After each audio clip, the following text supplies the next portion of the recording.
Welcome back to the show, everybody. Check out these headlines. The next big crypto collapse in 3, 2, 1. We're going to hear about it. I'm telling you, these people are signaling, and we'll tell you exactly who it is. We also have Elon Musk being sued again. Danelle Dixon to BIS in a scathing report for Ethereum and proof of stake. You're going to want it. Ron Hammond, Congress update. Bank of America on when we're going to see a CBDC for the US dollar, and the new digital economy agreement, and so much more. How low can XRP go? Somebody roll that beautiful intro and we'll find out.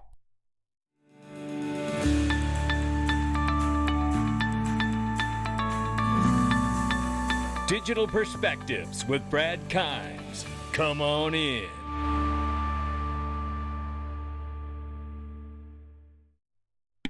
Welcome back to the show, everybody. You can follow me on Twitter at Dig Perspectives at the top of the screen. Everything we're talking about here today. Right now, 951 billion. We're up 1%. Careful what we call progress on this Friday. Good afternoon, or good morning, rather. Excuse me. It's June 17, 2022. So much going on. I don't even know whether it's morning or afternoon at this point. 21,100 plus for Bitcoin.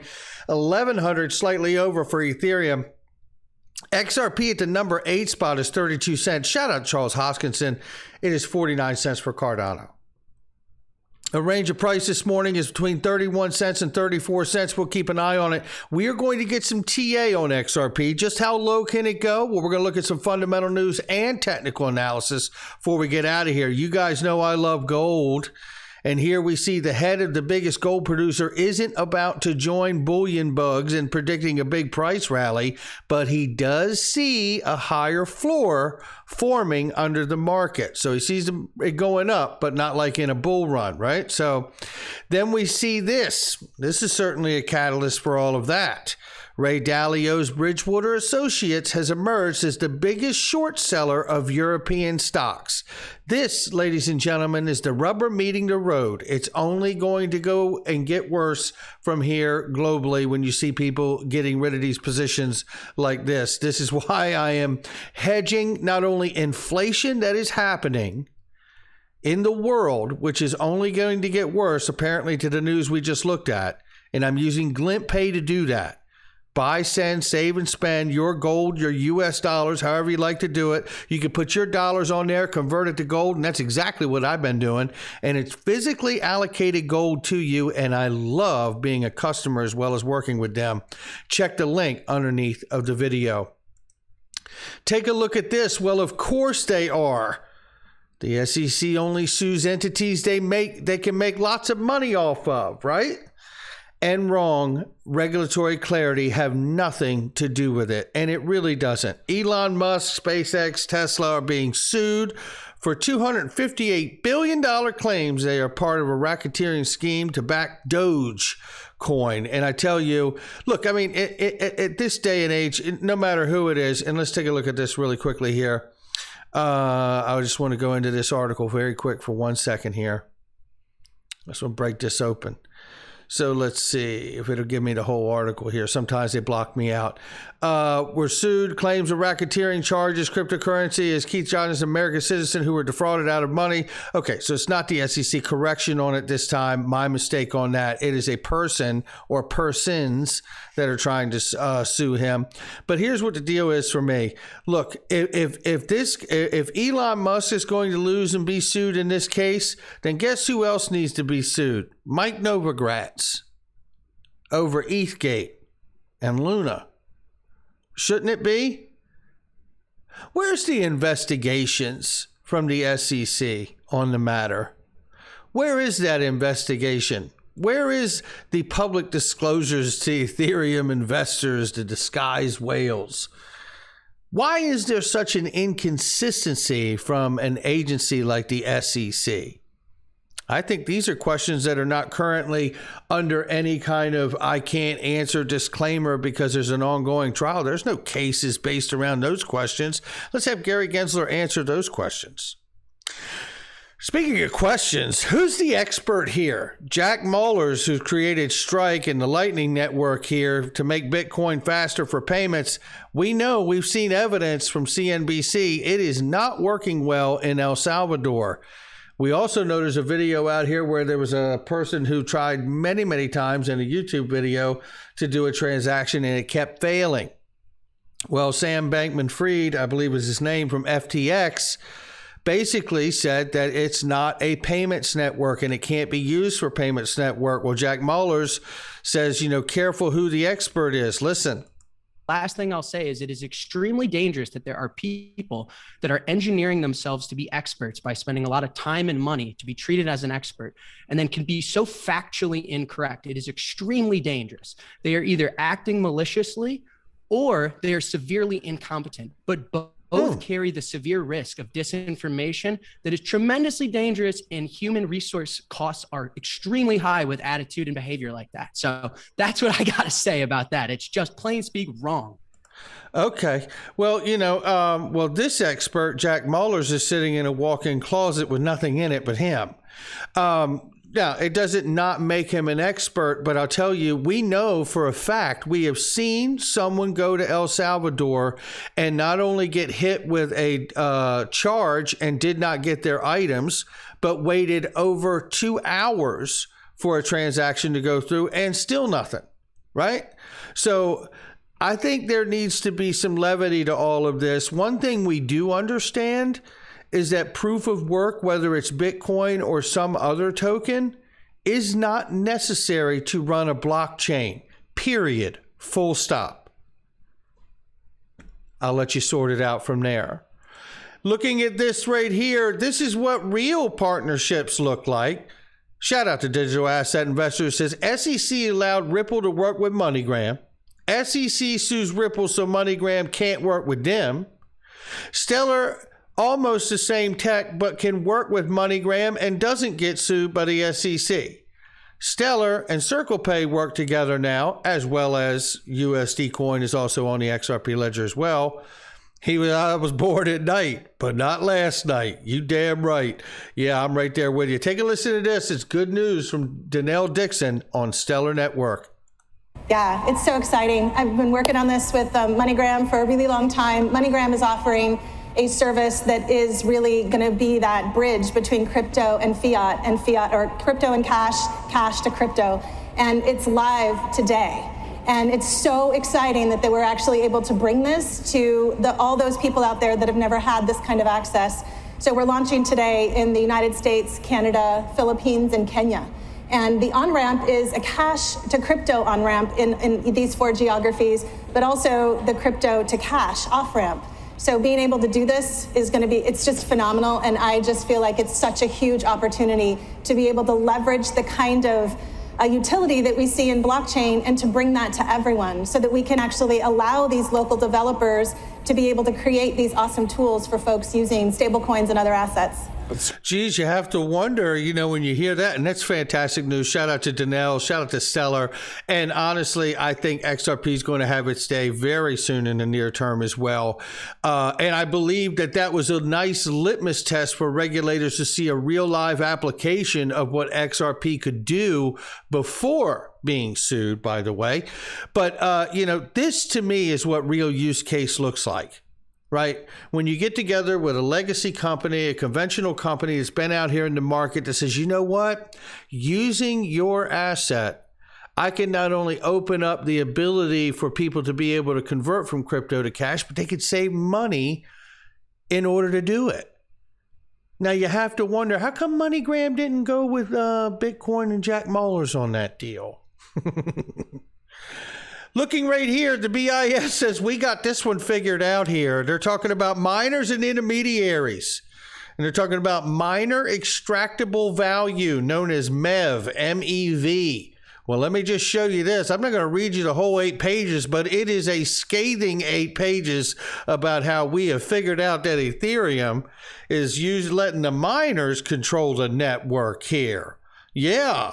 It says the miners updating the blockchain can determine which transactions are executed and when, thus affecting market prices and open the door to front running and other forms of market manipulation? I ask you, you think Augustine Carstens is going to be held captive by the Ethereum miners? Next topic. Ron Hammond, Congress update. Boy, do we need one. Thank you, Ron. He says, after a little delay this week in Congress and crypto, just as the fallout from Terra debacle was beginning to fade, in the minds of Congress, not the regulators, though, we saw another crash trigger from Celsius. Here's some questions we are getting in D.C. He says, right off the bat, it is important to highlight just how busy everything is in D.C. with the major primary elections on Tuesday, hearings on January 6th, negotiations on gun legislation, Fed rate hikes, SCOTUS protection bill, and constant buzz around inflation mitigation. It says DC's fixated on the long week ahead. The Celsius drama began to unfold, and a decent amount of policymakers and staff reached out inquiring about what was happening. The reaction was more information gathered rather than calling for regulators to step in and exercise or execs to explain. It says, however, the Celsius news, compounded with overall market crash and terror, has spurred all parties, both pro and anti-crypto, to message their policy solution. It says, SEC Gary Gensler highlighted the crash to again push for exchanges to come in and register with the SEC. On the other side, we had Senator Loomis and Gillibrand pointed to the market crash as the reason to pass their recently introduced Responsible Financial Innovation Act, given the various consumer protection elements in the legislation. At least in Congress, there is a wait-and-see approach to this correction. It is not just crypto that has the attention of financial services-focused policymakers, but rather everything in this market downturn, although inflation is still top priority. But the crash has done a lot to damage recently in perception to the Bitcoin spot ETF narrative and the issue around 401k plans investing in crypto. Volatility is common in this sector, but many detractors are using the recent crash to justify their positions of being against. Some of the D's members expressed concerns about retail investors being harmed, especially those from minority communities. Crypto has a higher participation from these groups to begin with, but the engagement also means in the minds of policymakers that they are affected most. Looking ahead, it seems crypto will be going through some rough patches in the week ahead. Congress will be hyper-focused on many of the issues I outlined earlier, as well as the impending election. That doesn't mean that regulators are sleeping at the wheel. Now, it's important delineation he makes there between the regulators and Congress. Already we have seen several regulators from the Treasury, SEC, CFTC, more comment on the Celsius situation and general market drop in the coming months. It is likely we will see enforcement actions, applications, denials, and rulemakings referenced this week as reasoning. Well, let me tell you, check this out. Charles Hoskinson just received a formal invitation to speak before the U.S. House of Representatives Committee on Agriculture about blockchain and cryptocurrencies. It will be live June 23rd at 10:30 a.m. if anyone wants to watch it over YouTube. And I certainly will, Charles, and I'm glad you get to go. I believe it was Digital Asset Investor I saw made the comment and said this is the first time we're seeing somebody that is not in the Bitcoin or Ethereum camp that has been invited to the U.S. House of Representatives Committee. And shout out to everyone as influencers and Twitter sleuths out here, and certainly DAI himself, who's cracked this whole ETHgate thing open to really make way for that moment to happen. It is really, I think, a paramount moment. It is not a small thing to have Charles Hoskinson be invited there. Now, we got to keep in mind, as I said, the regulators. The U.S. Treasury Secretary talks crypto with bank chiefs. Yeah, I bet they do. I bet they do. Yeah, we're tired of losing all these fees and having our customers go over there and get 30% returns. And well, Janet Yellen sits down with them and talks and discusses the global economy and inflation and responsible innovation in digital assets. She also goes through and basically says, while dramatic market swings often push the Treasury secretaries to reach out to financial leaders, Yellen meeting with a long list of bank executives had long scheduled. According to people familiar with the event, both bankers and administration have been keen on the subject over cryptocurrency oversight. So that topic is featured on the agenda, even as Bitcoin and other digital mainstays slide into ever deeper declines. Do not forget, it was the executive order back in March from the Biden administration to formulate plans for regulating the crypto industry. So they already know what they want to do here, ladies and gentlemen. You can bet your bottom dollar. They've been directing much of that work, and that is coming from the Treasury itself. Remember what Gillibrand said just last weekend at the Consensus Conference, that she believes, and with Senator Pat Toomey on stage, herself, Gillibrand, Senator Loomis, Patrick McHenry on stage, all sat in alignment that they could get stable coin legislation done this year because it's critical. So now some people observe and say it'll be even more serious progress made in 2023. However, while that's happening, the Bank of America Global Research Head of Digital Asset Strategy says it's not going to be until 2025 or 2030 before we see a Fed digital dollar. I argue we already have one, and it's the USD coin backed by Circle and Goldman Sachs. Listen to this 1-minute clip. Imminent, but our next guest says the U.S. adoption of a digital currency is on the horizon. Here with more on the risks and benefits, Alkesh Shah, Bank of America Global Research, Head of Digital Asset Strategy. Alkesh, thanks so much for being here. So realistically, how far away are we from a digital dollar? Because the Fed just issued a paper on it, but they kicked it over to Congress, where, as you know, things can move slowly. Yep. So it's not near term. There's some work to be done, especially to figure out considerations like privacy, the current banking system, how to make sure that liquidity is maintained in the banking system. We really think, even though we think a digital dollar is inevitable, that it's probably not till 2025 to 2030. And that's his thoughts on the matter right there. But let's listen to this. This is the chief payments executive from the Federal Reserve Financial Services speaking at Consensus. It says that Fed now, settle instantly, ready by next year. Take a listen to this. So I'm the chief payment executive for the Federal Reserve System, which means all of our payment systems, if you think about the last 100 articles you read about the Federal Reserve, they were probably about monetary policy or other things like that. They probably weren't about operations or payments, but that's my part of the business. And so everything from distribution and store inventories of currency, distributing that in this country and around the world, all the way through check clearing systems, the ACH, and Fedwire real-time large dollar payments, and coming soon in 2023, our new instant payment solution called FedNow that's going to enable everybody here in the country to make instant payments to other consumers and businesses nationwide and have that settle instantly. Now, how about that? And have that settle instantly. Now, I'm not suggesting that it would be XLM or XRP in between that, because as we know, if you're dealing dollar to dollar, you're liquid enough to make it happen. But I am suggesting a digital dollar would help, like USD coin or some other representation of a digital dollar. I mean, Jerome Powell has clearly said that digital money's existed anyway. When they printed all this money, they did it digitally, right? So there is quite a contrast between the head of global research here and the gentleman from FedNow. We will see how this takes direction.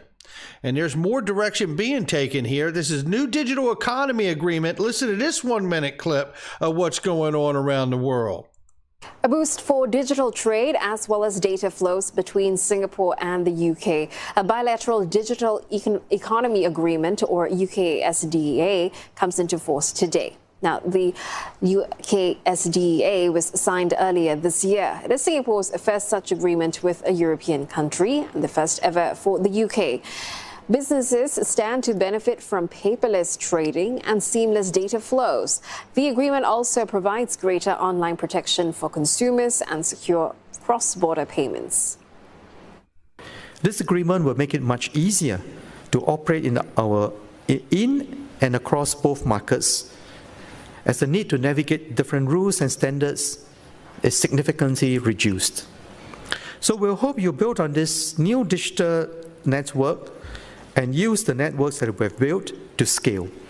How about that? New digital network to scale with a new digital economy agreement, which means they must have the taxes worked out too. Things are coming together quicker, but you know what? We're still missing that cataclysmic event to take this market to its real, true knees, I believe, and it could be this right here. Shout out to XRP Digigold. Has got issues, and no one really knows what's going on with Tether. Now, we have conjectured that they may be tied to Evergrande, and if so, then some of that paper is not worth much. And so as long as Tether can print indiscriminately, they can send a Bitcoin price basically wherever they want to. But once it's discovered that Tether really is a Federal Reserve in disguise and just printing money out of thin air, if that's the case, and many believe it is, then Bitcoin's got a problem going forward. That's it right there. I've been pounding the ground about this, and that's David Morgan you're hearing, the same guy that said he's looked into it fairly deeply and says that he's heard a lot of talk and discussion about they use the digital dollar on the back of an XRP token. And now talking about Evergrande, which is really the Lehman Brothers in China moment. A big investment company that is looking like it will fail and collapse, and it all ties back into Tether. We know that Tether prints a lot of money, and the next thing you know, Bitcoin goes up. At least that's how it appears. Well, imagine right here if Kevin OLeary nails it with this comment, and I believe Tether is going to be in the crosshairs if, in fact, Gillibrand is right that it is critical that Congress get a stablecoin bill passed. Then the largest poster child, USD Tether, is in the crosshairs. Take a listen. In the case of Celsius, it is going to go to zero. It's over-levered. It's gated now. And the trouble with gating, a good example would be a hedge fund. Every single customer wants to be liquid the minute you open the gate. And so it's a self-realizing outcome. It will go to zero. It'll have no assets. But that's important. It's not enough. It's not big enough. I'm looking for something bigger. Somebody out there is in trouble. We don't know who they are yet. We'll find out soon. It'll probably happen in the next 30 days. Some giant player is going to zero because this is the first time applying leverage to an asset class that most people assumed wouldn't be this volatile, but has proven to be volatile yet again. And I say all this, and it's important that this happens. It's bad for the individual investors, but in the context of making this market more educated, more institutional, more stable, with better price discovery and less leverage, you need these players to go to zero. So Celsius, thank you for your sacrifice. They'll go to zero. Well, there you have it. But he's saying it's not the big player that the market really needs to bring that watershed moment about. And you know what? If a USD Tether collapses, and by the way, Celsius they're investors together, that's huge to lose that kind of equity, right? Now, if Evergrande is in fact tied to Tether in such a way and that goes down, then we could see real trouble for USD Tether. Look, I firmly believe, and I've said this many times, and I'm going to say it again, I believe we're moving to a place where when it comes to private stable coins, you're going to need to be registered if you're going to represent a US dollar. Otherwise, what is the difference between you digitally making the money and you being in a basement printing money that looks like real money? I believe we're moving into a time where they're going to pass a bill. If you're not regulated, you're not licensed, you're not compliant, then you're going to be really printing counterfeit money. And it will be the equivalent of the regulated internet versus the dark web. And soon, I believe we will see value protocols, and I do believe XRP and XLM will be some of those protocols that will be looked at to be adopted by the U.S. government to be acceptable highways to move things of value. Now, before we get out of here, let's take a look at this, because this is CoinsKid. I'm not going to play it to you, but what he says here, and you should watch his video and subscribe, is that basically we could see low of 22 cents. We could see an ultimate low of 10 cents as a pullback for XRP. And that's basing the information off of history in the past of looking back to that $1.92 we had. We see that everything, the RSI is down very low, which means we're hugely oversold. But we also see that we're seeing the actual current price move very far away, start to move far away from the EMAs themselves, which does give us a chance to bounce back and kind of correct and at least find the EMAs again, if not for resistance instead of support. That's where we are on this day. Head on a swivel. I say if we get that fundamental news in the next month or so that really does takes USD Tether out, I think it's very easy to see Bitcoin at 5,000, 8,000, 10,000, 3,000, 6,000. Who knows where it stops? XRP at 22, maybe even possibly 10 cents again. And I'm going to do everything in my power, if that moment arises, to make sure I've got some dry powder when it happens. Not financial advice from me or anyone else. Head on a swivel. This is crypto. You never know. I'll catch all of you on the next one.